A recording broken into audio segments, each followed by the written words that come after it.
Okay. We've got a Biltong box.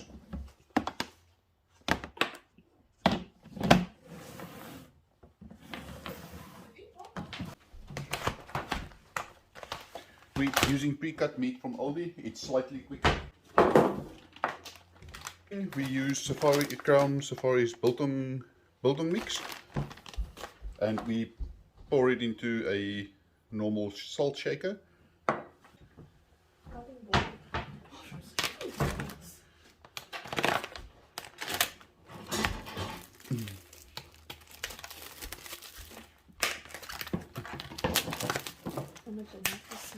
Okay.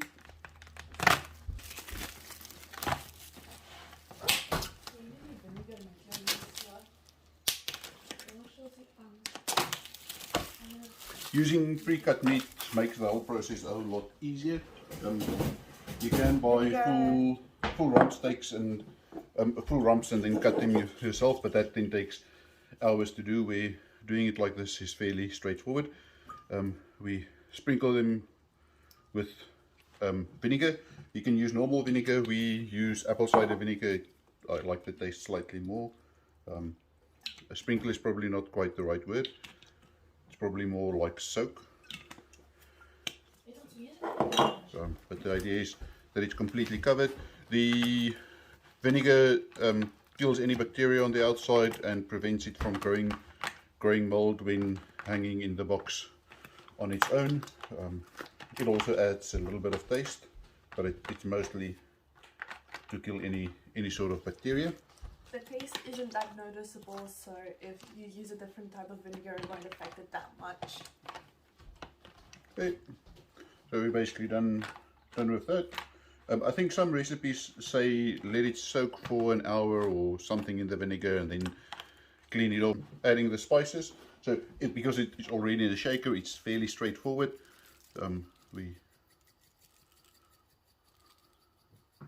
add a good layer of spices. Was that on here? We also add a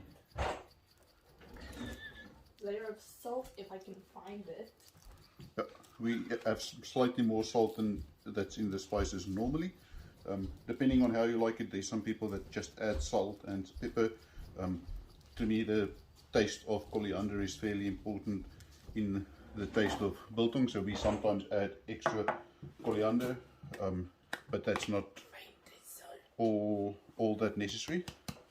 If you don't have coriander, I'd rather just use the general biltong spice. Okay, we're adding some salt. That's to taste. General thinking is that you shouldn't be able to add really too much salt. Okay, so you've spiced to one side. I then just flip them over,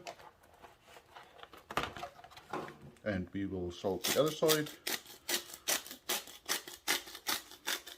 The salting process also helps kill the bacteria, I think. Doesn't it?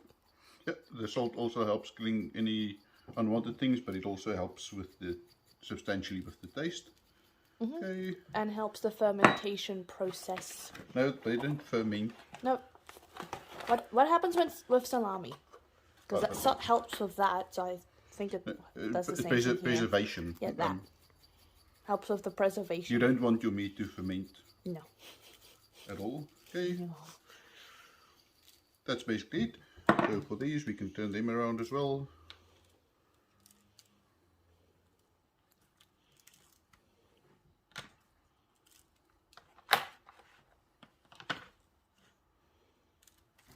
Okay.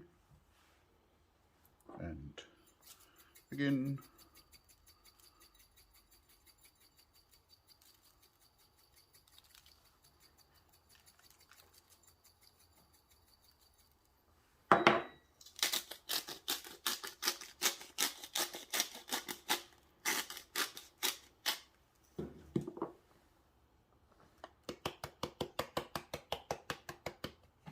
That's basically done.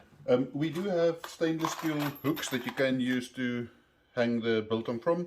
They slightly more difficult to clean, and because they hang a bit lower, sometimes your meat then touches the bottom.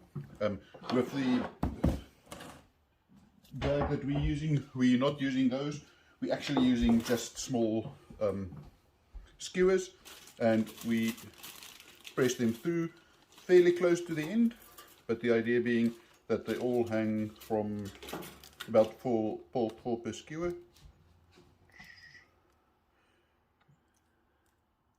Is dit mooi op die video nog? Ek weet al dan. Kyk as ek hulle open. Okay, then we have them like this. We hang them and then we take the next lot. Again, another 4 of them.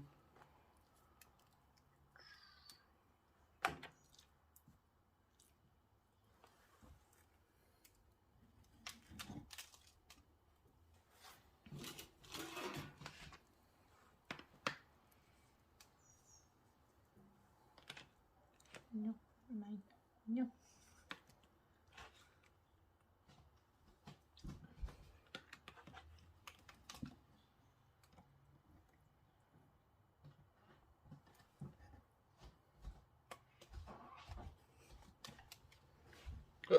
These ones are slightly too high. Je moet hulle nader in die punt ophang, anders steek hulle te ver uit. Okay. So this depends slightly on the box that you putting them into. In our box, our fan is at the top, so if we don't skewer them close to the top, they interfere with the fan. But that there's no other reason for having them close to the top. And that's about it. So currently we've got 3 packs of meat, so that's about 2.5 kilograms. We'll probably add another. The remaining ones we'll cut slightly thinner, so will take slightly more time. We'll show what they look like, but that's basically the process. The last step is we put back the extractor fan, basically a CPU fan plugged into 12 volts permanently, drawing air in from this side, and it keeps. Then we quickly pack away what we were doing, otherwise everybody gets upset for the 10th time. kitchen being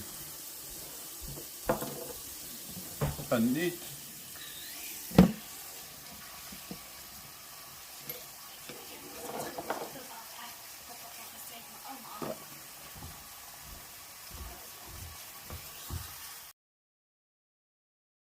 We also bought some beef sizzle steaks that's cut extremely thin to make biltong sticks. But basically you take each of them, cut them into three strips each. You end up with a very small thin piece of biltong that gets extremely dry, but that's sometimes tasty. Often people like adding some chili or something similar to them that makes them burn slightly.